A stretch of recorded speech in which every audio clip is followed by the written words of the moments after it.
Bismillahirrahmanirrahim. Assalamualaikum warahmatullahi wabarakatuh.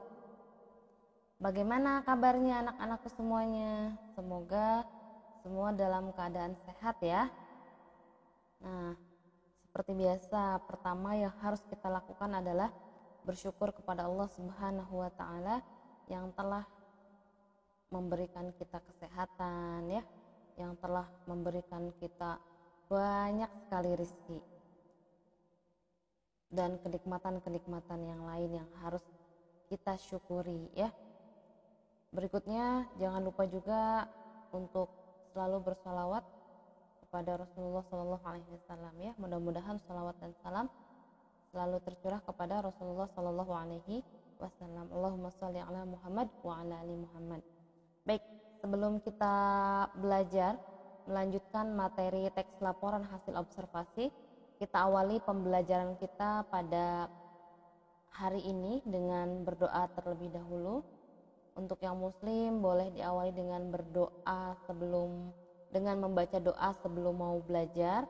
Untuk yang non muslim menyesuaikan. Berdoa mulai.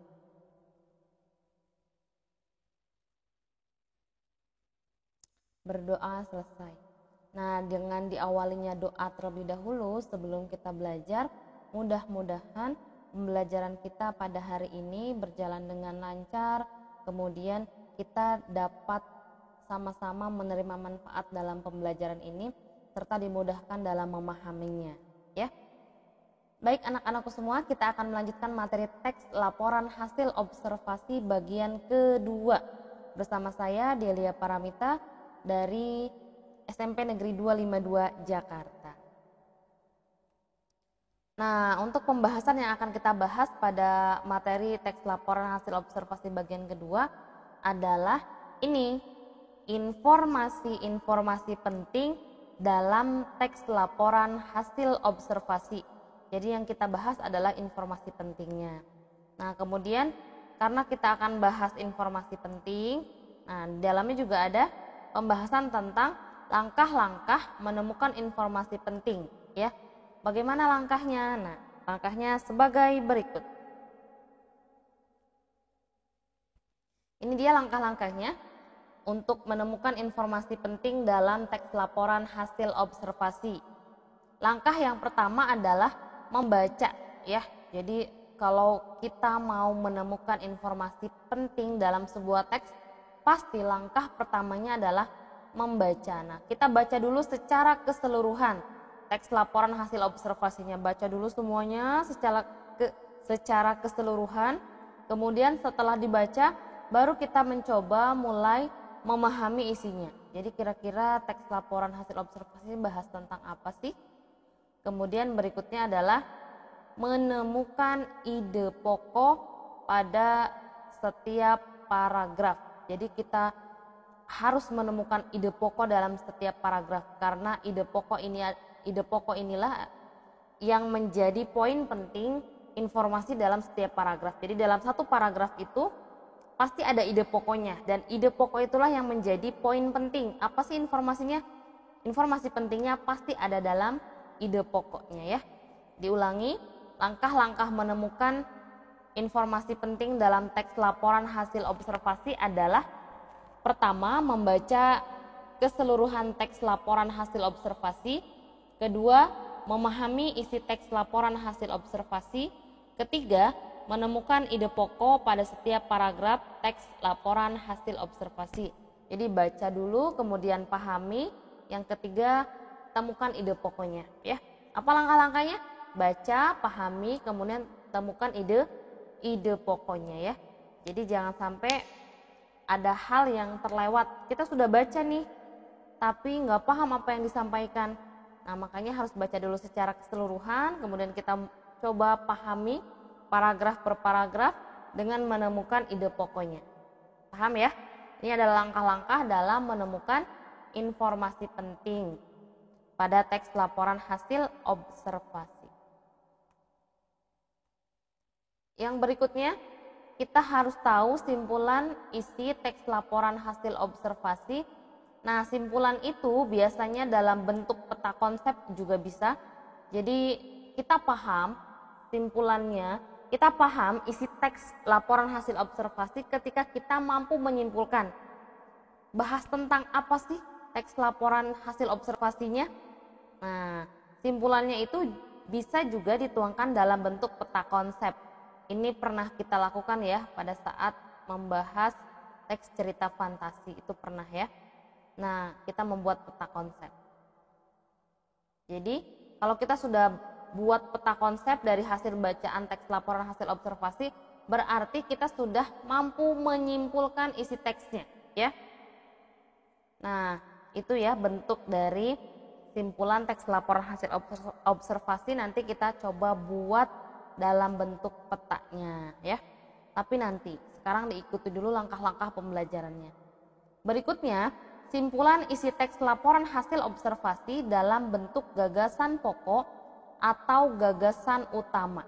Jadi ketika kita sudah menemukan gagasan pokok atau istilah lainnya nih, ada yang bilang gagasan pokok, ada juga gagasan utama. Ini bukan gagasalan ya. Gagasan utama. Jadi apa sih bedanya gagasan pokok dengan gagasan utama? Sama ya, sama-sama inti dari paragraf. Sama-sama apa? Sama-sama inti dari paragraf. Jadi dalam satu paragraf pasti ada gagasan pokoknya, ada juga yang disebut dengan gagasan utamanya. Tapi dua hal ini, gagasan pokok dan gagasan utama, adalah dua hal yang sama. Nah, pembahasan berikutnya yang akan kita bahas adalah langkah-langkah menentukan gagasan pokok pada teks laporan hasil observasi. Langkah-langkahnya apa sih dalam menentukan gagasan pokoknya atau gagasan utamanya? Ini dia yang akan kita bahas. Dalam menentukan langkah-langkah dalam menentukan gagasan pokok, ada langkah-langkah yang harus kita tempuh. Di antara langkah-langkah tersebut adalah pertama, lihat ke sini. Pertama apa nih? Ya, pertama adalah mendaftar kata-kata kunci pada teks. Jadi ini sering saya ajarkan ya ketika kita mau menemukan atau memudahkan kita dalam memahami definisi suatu teks. Kita ambil dulu kata-kata kuncinya apa. Nanti uraiannya seperti apa, boleh sesuai dengan kemampuan masing-masing kita. Yang penting kata-kata kuncinya kita daftar dulu. Kalau kata kuncinya sudah didaftar, sudah ditulis, itu mudah bagi kita untuk menemukan gagasan pokoknya. Kemudian yang kedua, memetakan bagian-bagian pada teks hasil observasi. Kita petakan, kita bagi-bagi nih, ini bahas tentang pengertiannya, ini bahas tentang pembagiannya. Jadi kita petakan ya bagian-bagian pada teks hasil observasi. Setelah kedua langkah ini, kita lanjutkan ke langkah yang ketiga. Langkah yang ketiga adalah memetakan paragraf. Nah, dalam paragraf itu pasti ada kalimat utamanya.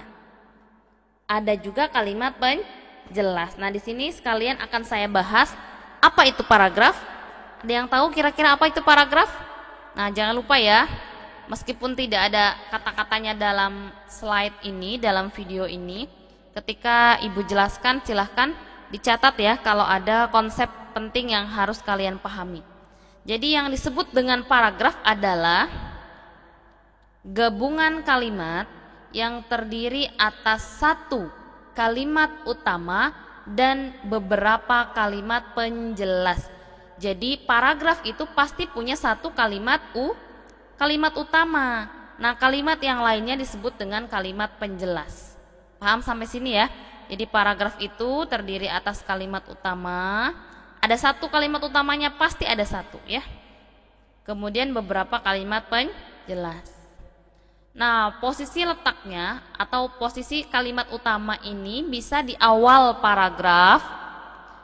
Ya, kalimat utama Ibu ulangi bisa di awal paragraf, juga bisa di akhir paragraf.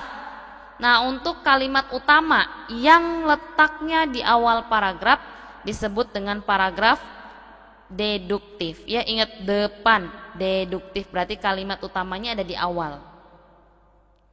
Kemudian untuk kalimat utama yang letaknya ada di akhir paragraf namanya paragraf induktif ya. Paragraf apa? Induktif. Jadi paragraf itu berdasarkan letak kalimat utamanya dibagi menjadi 3 sebetulnya, satu lagi paragraf campuran. Tapi kita fokus pada pahami dulu apa itu paragraf deduktif, apa itu paragraf induktif. Deduktif kalimat utamanya di mana? Di depan, ingat deduktif depan ya. Induktif kalimat utamanya ada di akhir. Kemudian yang keempat, kita tentukan kalimat utamanya. Kalimat utamanya yang mana? Kalimat yang dijelaskan oleh kalimat lain. Jadi satu paragraf itu tadi sudah Ibu jelaskan pasti ada satu kalimat utama. Nah, letak kalimat utamanya bisa di mana aja? Bisa di awal, bisa di akhir. Di awal disebut deduktif, di akhir disebut induktif. Nah, untuk menentukan letak kalimat utama, itu lihat poin penting yang dibahas tuh apa sih? Ya. Nah, kalimat-kalimat yang lainnya pasti mendukung kalimat utama atau menjelaskan kalimat utama. Jadi kalimat yang lain itu hanya pendukung, ngebahas yang sudah dikuatkan dalam kalimat utama, ya. Kemudian merumuskan inti kalimat utama. Nah, ini yang harus kita pahami. Jadi dalam satu paragraf itu pasti ada kalimat utama. Kalimat utama ini adalah inti paragrafnya. Dan inti dari kalimat utama disebut dengan tadi gagasan pokok atau gagasan utama, ya.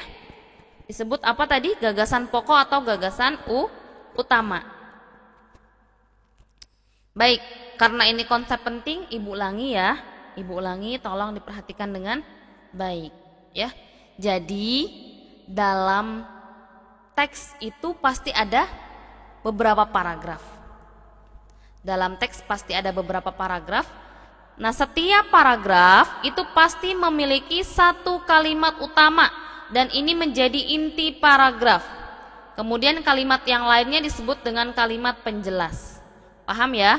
Satu paragraf pasti punya satu kalimat utama dan ini adalah inti paragrafnya. Kalimat lainnya adalah kalimat penjelas. Nah, inti dari kalimat utama itu disebut dengan gagasan pokok atau gagasan utama. Jadi dalam satu paragraf itu pasti ada kalimat utama.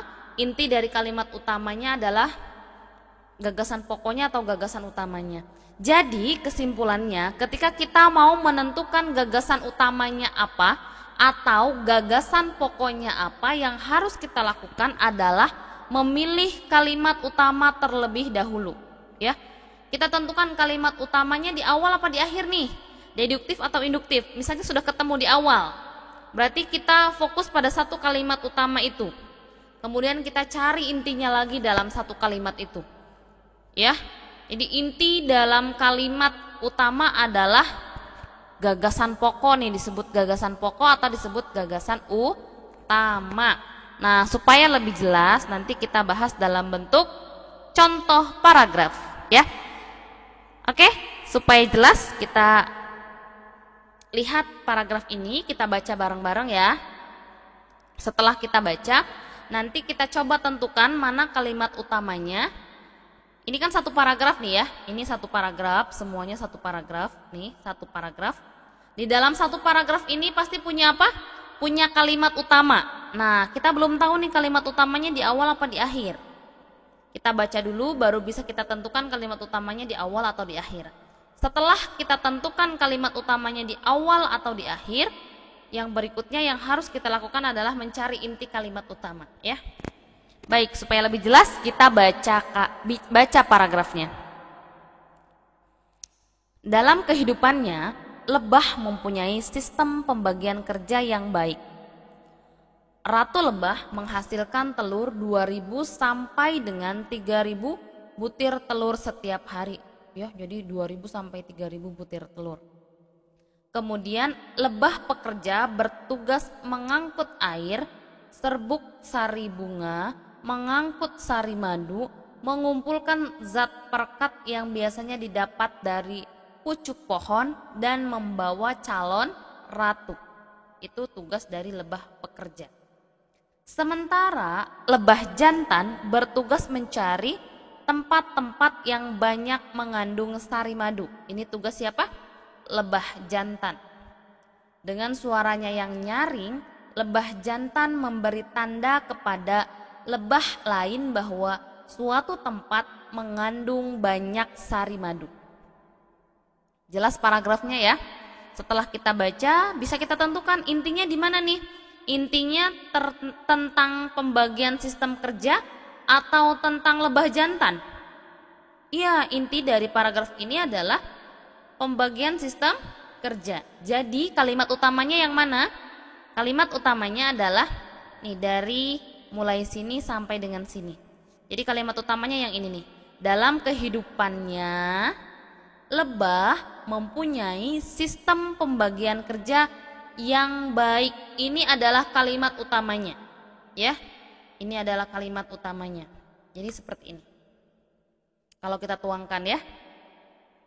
Kalimat utamanya ini, dalam kehidupannya lebah mempunyai sistem pembagian kerja yang baik. Jadi kalimat utamanya ada di mana?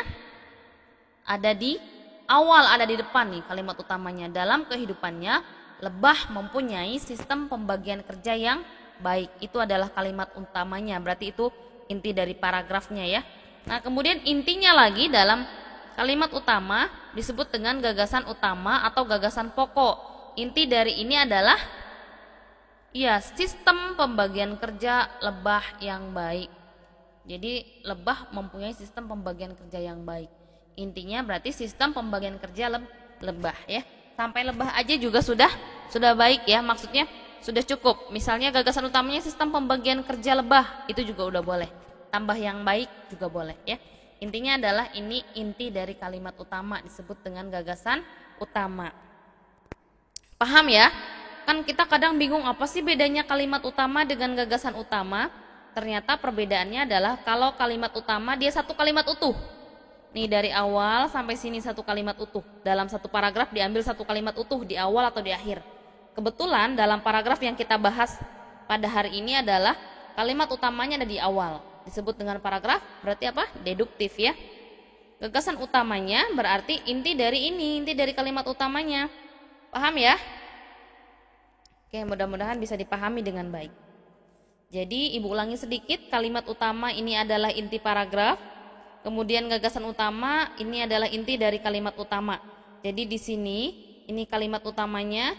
Kemudian kita cari lagi intinya dari sini. Ini kan agak panjang nih. Kita cari lagi intinya, itu berarti gagasan utamanya atau gagasan pokoknya sama aja ya. Gagasan utama, gagasan pokok itu sama, tapi antara kalimat utama dengan gagasan utama itu beda. Ya, ada sisi perbedaannya. Kalau gagasan utama dia lebih pokok lagi, lebih utama lagi, lebih inti lagi. Kalau kalimat bentuknya satu kalimat, ya. Oke, sudah jelas ya apa bedanya kalimat utama dengan gagasan utama. Kita lanjutkan. Ini paragraf yang tadi masih terkait dengan sistem pembagian kerja lebah yang baik. Tadi sudah kita baca.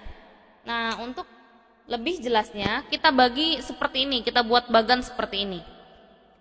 Ya, jadi supaya tadi kita bisa memahami apa isinya, apa simpulannya, kita tuangkan dalam bentuk peta konsep ya. Tadi di awal dijelaskan seperti itu.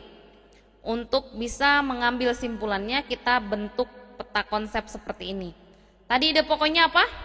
Sistem pembagian kerja yang baik. Sistem pembagian kerja lebah yang baik. Tadi ada siapa saja yang kebagian kerja? Dimulai dari, nih kita supaya paham ya. Dimulai dari ratu lebah. Itu punya tugas ini, menghasilkan telur. Kemudian ada siapa lagi? Lebah pekerja. Tugasnya ini mengangkut air dan lain-lain. Kemudian yang berikutnya ada lebah jantan, juga punya tugas mencari tempat yang banyak mengandung madu. Jadi bentuk bagannya seperti ini. Ide pokoknya adalah sistem pembagian kerja lebah yang baik. Ada apa aja di dalamnya? Ada ratu lebah, tugasnya bertelur. Ada lebah pekerja, tugasnya mengangkut air, membawa serbuk sari. kemudian mengumpulkan zat perekat, membawa sari madu, kemudian membawa calon ratu. Ini tugas dari lebah pekerja, ya. Ini siapa? Tugasnya lebah pekerja. Kemudian ada siapa lagi yang kebagian tugas? Ya, lebah jantan.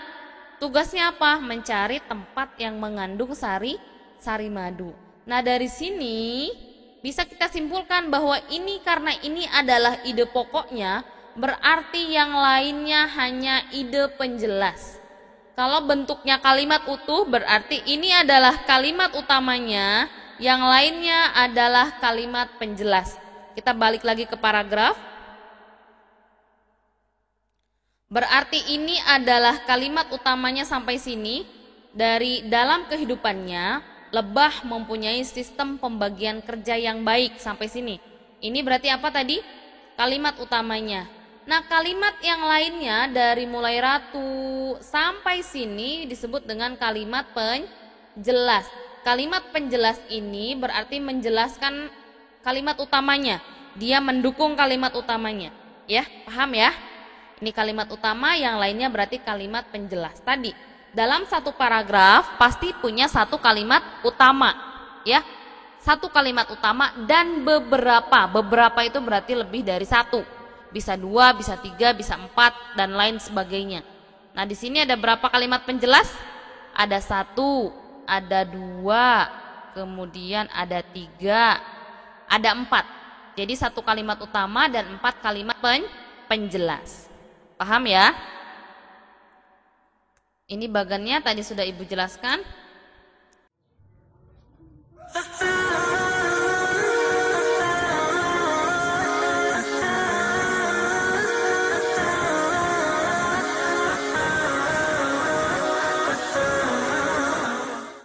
Kita lanjut ke sini. Kita baca lagi teks laporan hasil observasi. Kita harus banyak baca supaya menambah wawasan kita.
Manggis memiliki ciri daun rapat atau rimbun, duduk daun berlawan, dan tangkai daun pendek.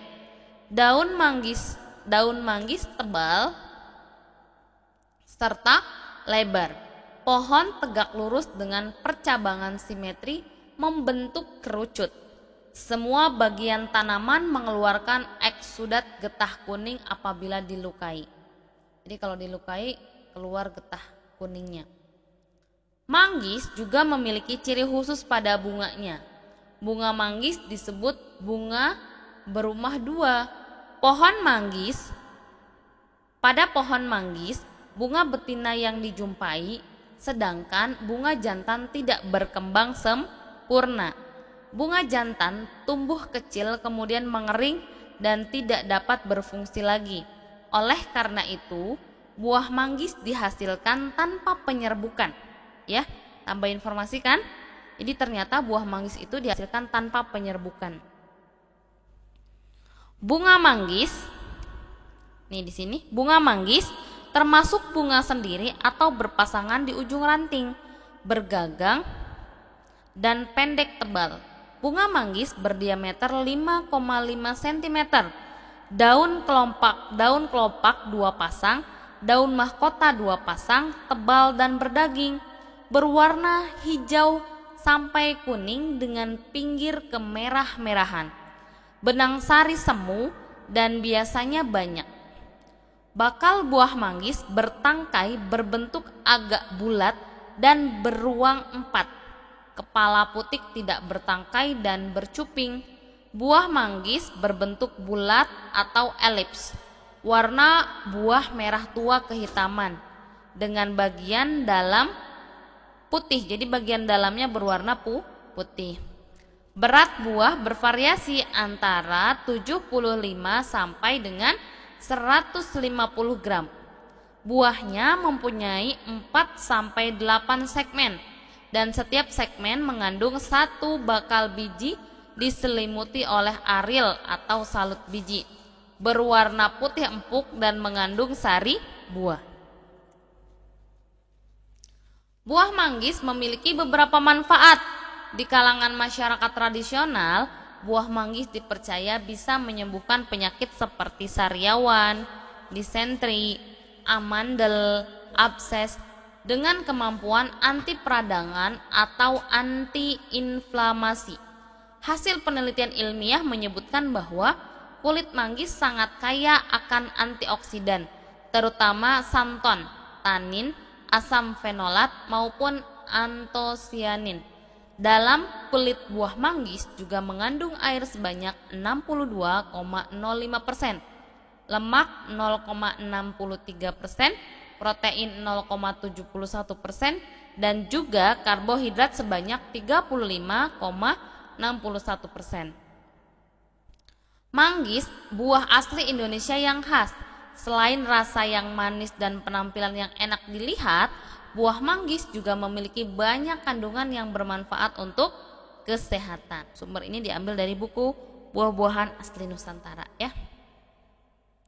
Ini teks laporan hasil observasi judulnya manggis. Nah, apa yang harus kita lakukan? Pertama, kita jawab deh pertanyaannya. Apa sih yang dibahas dalam teks tersebut?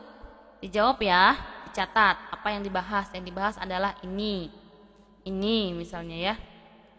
Kemudian apa saja bagian yang diperinci. Yang ketiga, isilah pohon berikut. Jadi poin B dan poin C sudah disediakan nih bagan-bagannya ya. Jawaban poin B di sini. Poin B, tulislah informasi penting yang terdapat dalam teks buah manggis tadi ya. Jadi informasi penting per paragraf. Ada 5 paragraf. Informasi penting paragraf pertama apa, paragraf kedua apa, paragraf ketiga apa, keempat apa, kelima apa. Tolong buat tabel seperti ini ya. Jadi kita baca dulu teks buah manggisnya, kemudian tentukan informasi pentingnya. Contoh di paragraf pertama, informasi pentingnya termasuk keluarga manggis adalah kokam, asam kandis, dan asam glugur. Misalnya seperti ini ya. Ini untuk tugasnya ya, yang ini ya. Tulislah informasi penting. Kemudian berikutnya poin C. Nah, ini poin C tadi nih, perintahnya yang ini. Istilah pohon berikut untuk memilah topik utama dan bagian-bagian terdapat pada setiap paragraf. Tulis judul atau topik utama pada akar dan rincian bagian-bagian pada daun pohon ya. Jadi kita tulis judulnya dulu, baru rincian-rinciannya pada daun pohon. Ini contohnya seperti ini kan. Ini buah manggis, kemudian ciri di paragraf pertama apa, paragraf kedua apa, ketiga apa, keempat apa. Di keempat misalnya ciri khusus buah manggis. Paragraf kelima apa? Ya, kalimat utamanya, ide pokoknya atau poin pentingnya. Per paragraf hanya ada 1. Ini untuk poin C.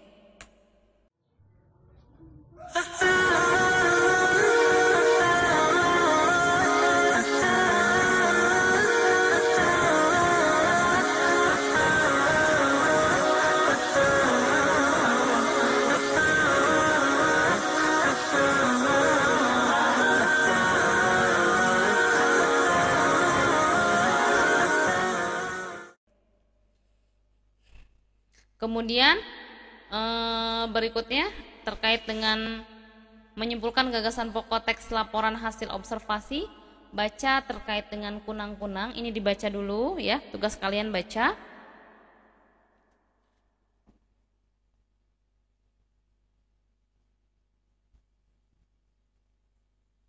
Judulnya kunang-kunang, dibaca.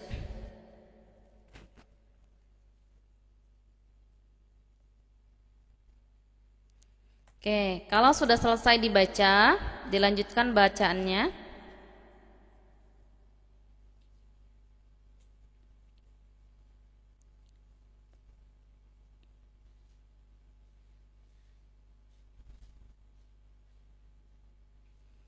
Sudah, kalau misalnya waktunya tidak cukup untuk membaca, silahkan di pause dulu videonya ya, supaya bisa baca ini. Videonya di pause dulu supaya bisa baca ini. Nah ini ya, di pause bagian ini, kemudian di pause bagian ini. Kemudian videonya silahkan dilanjutkan kembali untuk melanjutkan tugas berikutnya. Tugas berikutnya adalah baca teks yang tadi setelah dibaca. Nah kalau misalnya mau buka juga ada di buku siswa halaman 135 ya. Kemudian tugas kalian adalah menentukan kalimat utamanya dan gagasan utamanya. Tadi udah belajar ya, cara menentukan kalimat utama dan gagasan utama. Tadi ada 7 paragraf dalam teks yang berjudul kunang-kunang. Jadi cari 7 kalimat utamanya apa, tiap paragraf satu-satu. Kemudian 7 gagasan utamanya apa, tiap paragraf juga satu-satu. Ingat ya, kalimat utama berarti satu kalimat utuh. Gagasan utama berarti poin pentingnya aja, pokok dari kalimat utama ini ya. Mudah-mudahan bisa dipahami dengan baik, tugasnya dikerjakan, nanti dikumpulkan melalui Google Classroom. Oke, sampai situ aja pembahasan kita terkait dengan teks laporan hasil observasi. Mudah-mudahan bermanfaat, menambah wawasan dan ilmu pengetahuan kita. Mohon maaf bila ada kata-kata yang salah atau kurang dipahami. Jadi kalau masih bingung boleh bertanya di kolom komentar di bawah ini. Dan jangan lupa setelah materi yang disimak, dicatat, kemudian dikerjakan tugasnya ya. Terima kasih. Wassalamualaikum warahmatullahi wabarakatuh. Sampai jumpa di pembelajaran berikutnya. Dan tetap semangat.